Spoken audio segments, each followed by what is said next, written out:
Magandang gabi mga masters, bali ngayon po ay 3 videos po ma-upload ko po sa aking YouTube channel. Tama nga mga masters, 3 videos nga po ma-upload ko po. Yon, what's up mga masters? Nandito na naman tayo sa panibagong araw, panibagong kabanata na naman ang pagsasama-samahan natin ngayon guys.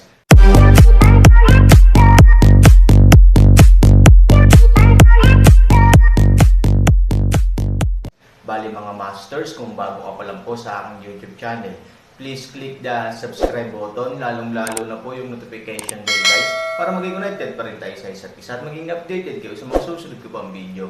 Bali mga masters, bago natin umpisahan ng kwento ay mag-shoutout po muna tayo para sa mga solid nating tagapakinig. Sobra akong nagpapasalamat sa inyo mga Sec Masters at aking mga Emperor. Maraming salamat sa solid na pagsuporta nyo. Yun na nga mga masters, no? Bali hindi na ito patagalin. In 3, 2, 1, let's go! Mga masters, baka pwedeng hindi tayo mag-skip ng ads. Salamat mga masters. Ang bagong yugto ni Daryl sa Storytelling Channel sa YouTube mapapakinggan. Ang bagong kabanata, nang marinig ito ni Pinunong General John. Ito ay napakamot ng ulo at sinabi. Ang mga general ay wala sa iba't ibang lugar na sakop-sakop ng Westrington. Tanging mga sundalo lang ng Westrington ang mga nagbabantay sa bawat lugar. At tama ka, ang mga general ay nasa isang lugar lamang. Silang lahat ay may mga mahalagang tungkulin na dapat nilang gawin sa lugar na iyon. Sabi ni Pinunong General John. Nang marinig ito ni Ellie, ito ay muling nagsalita at sinabi, kung ganun talagang napaka-importante kay Emperor Daryl ang mga tinalaga niya sa mga general. Dahil pinagsama-sama niya sa isang lugar ang lahat ng kanyang mga general. Ang lugar ba kung nasaan ang lahat ng mga general ay masyadong pinagkakaingatan ni Emperor Daryl, Pinunong General John. Kaya ganun ang kanyang ginawa na pagsamahin sa iisang lugar ang lahat ng kanyang general. Pinunong General John, maaari ko bang malaman kung ano ang mahalagang gawain na itinalaga ni Emperor Daryl sa lahat ng general sa lugar na iyong tinutukoy?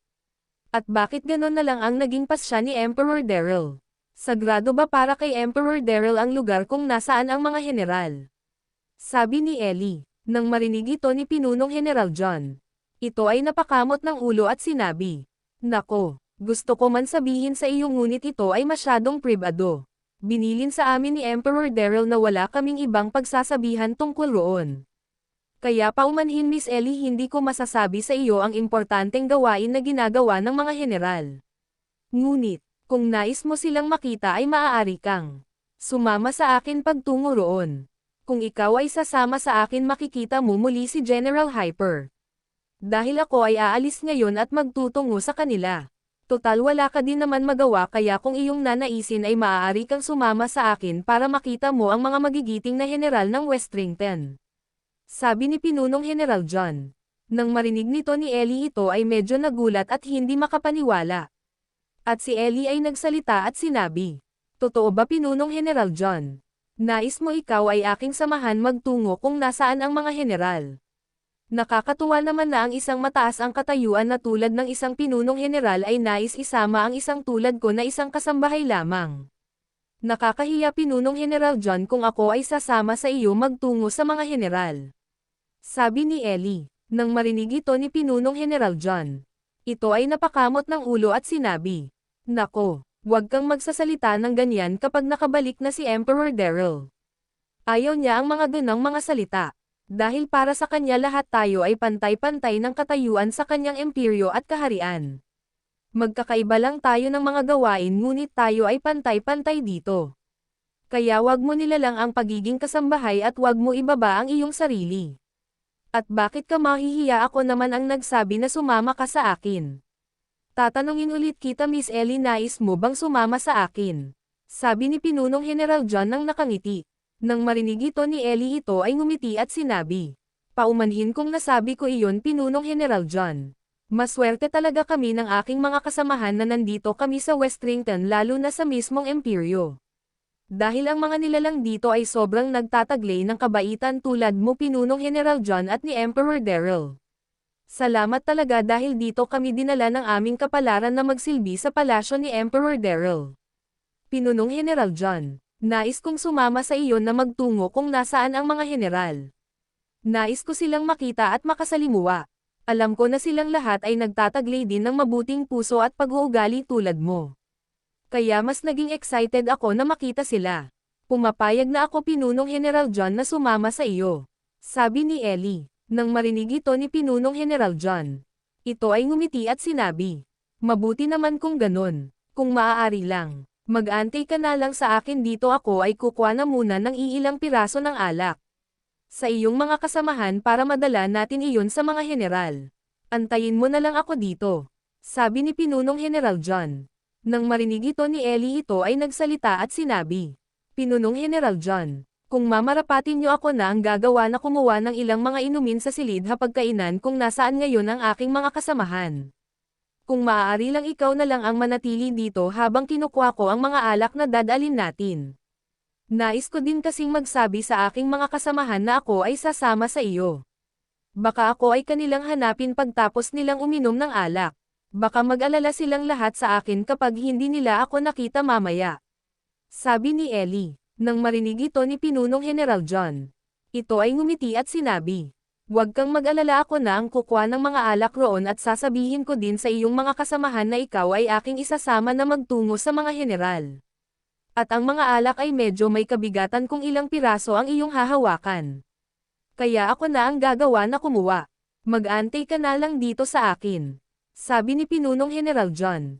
At magsasalita muli sana si Ellie. Ngunit, si Pinunong General John ay mabilis na pumasok sa palasyo at naglakad sa direksyon kung nasaan ang silid hapagkainan. At si Ellie ay wala nang nagawa kundi napakamot ng ulo at sinabi. Kakaiba din talaga ang Pinunong General ng Westrington.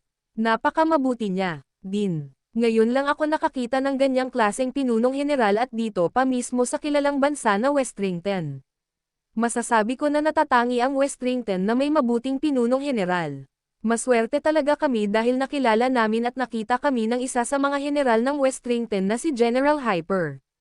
At dinala niya kami dito sa Westrington at sa mismong palasyo ng Tanyag at tinitingala ng lahat na si Emperor Daryl.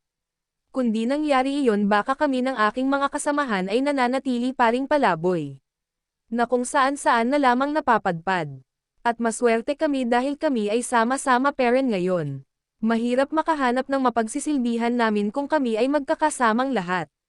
Kaya lang naman kami nagkakasama parent dahil sa palasyo ng isang kilalang emperor kami nagsisilbi. Kung sa ordinaryong mamamayan lang ang aming pagsisilbihan, baka kami ay hiwalay-hiwalay ng pinagsisilbihan. Kaya talagang maswerte kami kahit ganon na lang ang nangyari sa bansa na aming pinagmulan at ng aming pinagsilbihan. At sa pag-alis namin roon nakakita muli kami ng matibay at masaganang lugar tulad ng Westrington.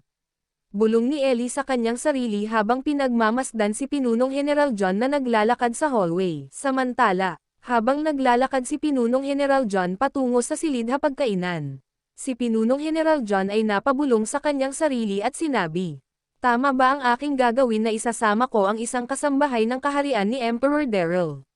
Patungo kung nasaan ang mga general at ibang mga kasundaluhan na labis na nagbabantay sa sagradong lugar kung saan matatagpuan ang lagusan patungo sa mundo ng iba't ibang nilalang.